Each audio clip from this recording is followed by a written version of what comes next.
Welcome to the Slop Farm. Enjoy the video. In this video, I will explain how to make Christmas rice.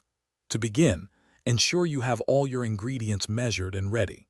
You'll need 1½ cups of long-grain white rice, 3 cups of chicken or vegetable broth, and 1/4 cup each of dried cranberries and chopped pecans. Don't forget 2 tablespoons of butter and a small pinch of salt to enhance the flavors.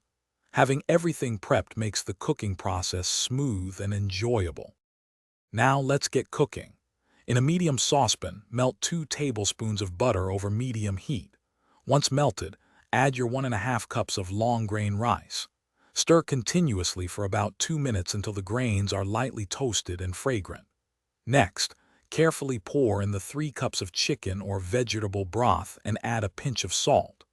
Bring this mixture to a gentle boil, then immediately reduce the heat to low and cover the saucepan tightly. The magic happens now.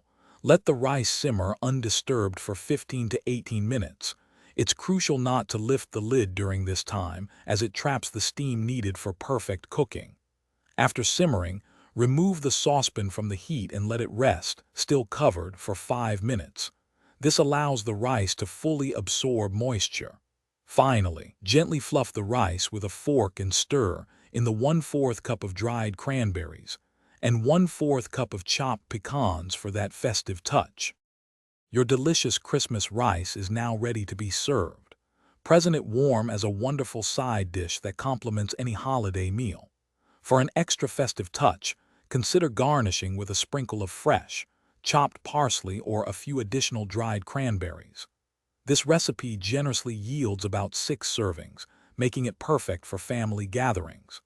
Enjoy the vibrant colors and delightful flavors of this special dish, bringing warmth and cheer to your table. Thanks for watching. Consider subscribing if we helped you today.